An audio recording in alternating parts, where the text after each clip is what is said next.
నమస్కారం. నా పేరు బివి పట్టాభిరామ్. నేను ఒకప్పుడు చాలా కాలం మ్యాజిక్లు చేసేవాడిని. ఒక పావురాన్ని కుందేలుగా చేయడం, కుందేలుని పావురంగా చేయడం. సరే, ఆ మ్యాజిక్లు నేను చేశాను. కానీ నాకు ఇప్పుడు ఏమనిపిస్తుందంటే, నాకన్నా ఈ కైట్ వాళ్ళు పెద్ద మెజిషియన్లు అనిపిస్తుంది. ఎందుకంటే ఒక పల్లెటూరు నుంచి వచ్చిన ఒక అబ్బాయి లేదా ఒక అమ్మాయి, చాలా విలేజ్ బ్యాక్గ్రౌండ్, ఒక స్లీపీ విలేజ్, ఒక హ్యామ్లెట్ నుంచి వచ్చిన ఒక అబ్బాయి కైట్లో చేరగానే 4 ఏళ్లలో ఎంత అద్భుతమైన మార్పు వస్తుంది అంటే, అతను ఒకప్పుడు చిన్న ఉద్యోగం కూడా చేయలేను అనుకున్న వాడిని జాతీయ స్థాయి కాకుండా అంతర్జాతీయ స్థాయికి వెళ్ళగేలా చేస్తున్నారు. ఇది నాకు అనిపిస్తుంది, దిస్ ఈజ్ రియల్ మ్యాజిక్. ఈ మ్యాజిక్కి వెనకాల కైట్ వాళ్ళ చాలా ఎఫర్ట్ ఉంది. నేను గమనించాను. వీళ్ళు చేస్తున్నవన్నీ చూస్తే నాకేమనిపించిందంటే, వీళ్ళు డేట్స్ అనే ప్రిన్సిపల్ మీద ఆధారపడి ఉన్నారు. DATES. తల్లిదండ్రులందరూ తప్పకుండా గుర్తుపెట్టుకోవాల్సింది, మన పిల్లలు మంచి పేరు తెచ్చి దేశానికి పేరు తేవాలి అంటే ఈ డేట్స్ గుర్తుపెట్టుకోవాలి. డేట్స్ అంటే ఖర్జూరం అంటే బలానికి, శక్తికి చాలా ముఖ్యమైనవి. DATES. డి అంటే డిసిప్లిన్. ఈ కాలేజీలో అబ్బాయిలు అమ్మాయిలు కలిసి తిరగడాలు, కబుర్లు చెప్పుకోవడాలు, క్లాసులు ఎగ్గొట్టి చెట్ల కింద కూర్చోవడాలు, ఇట్లాంటివి మీరు చూడరు. తల్లిదండ్రులు తప్పకుండా ఈ పాయింట్ని గుర్తుపెట్టుకోవాలి.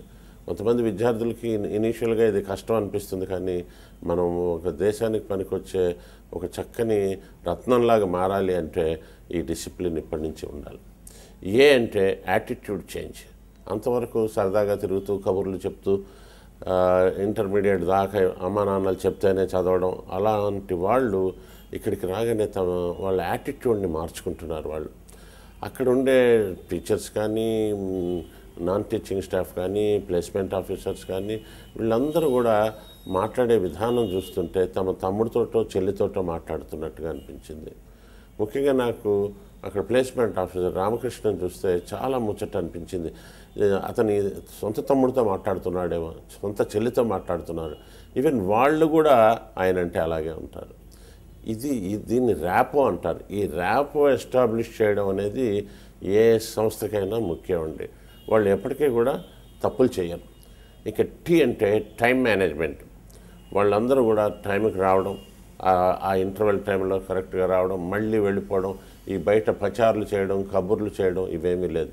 ఇవన్నీ కాకుండా కాలేజీ టైమింగ్స్ వల్ల వీళ్ళల్లో వ్యక్తిగత క్రమశిక్షణ కూడా వచ్చింది.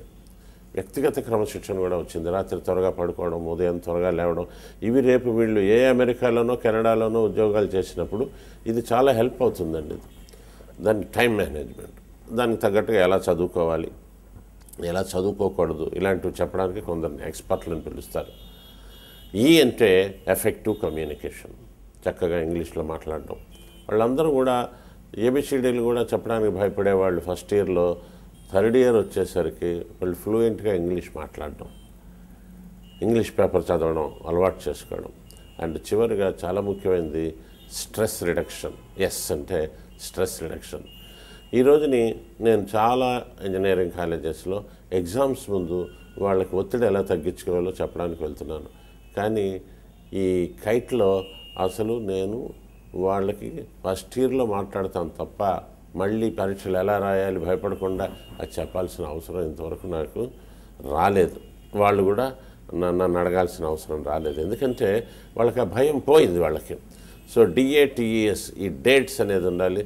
తల్లిదండ్రులు మీరు మీ పిల్లల్ని చేర్పించేటప్పుడు మన పిల్లలకి అవసరమైన విషయాలన్నీ అక్కడ ఉన్నాయో లేదో కూడా మనం తెలుసుకోవాలి.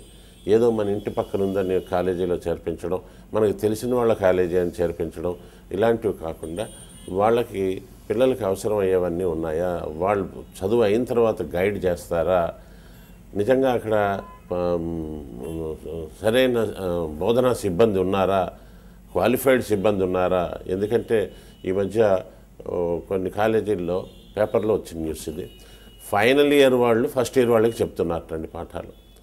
వాళ్ళ చదువులు పూర్తయ్యాక వాళ్ళకి ఏ ఉద్యోగం రాక పాపం చిన్న చిన్న ఉద్యోగాలు చేస్తున్నారు.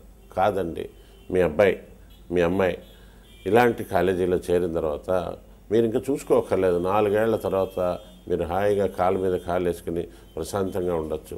పొరపాట్లు చేయడం కానీ, ఏదో ఇంట్లో వాళ్ళకి ఇష్టం లేని పనులు చేయడం, ఇటువంటివి ఈ కాలేజీలో మచ్చుకైనా మీకు కనపడవు. ఎందుకంటే ఆ డిసిప్లిన్ వాళ్ళల్లో ఉంది.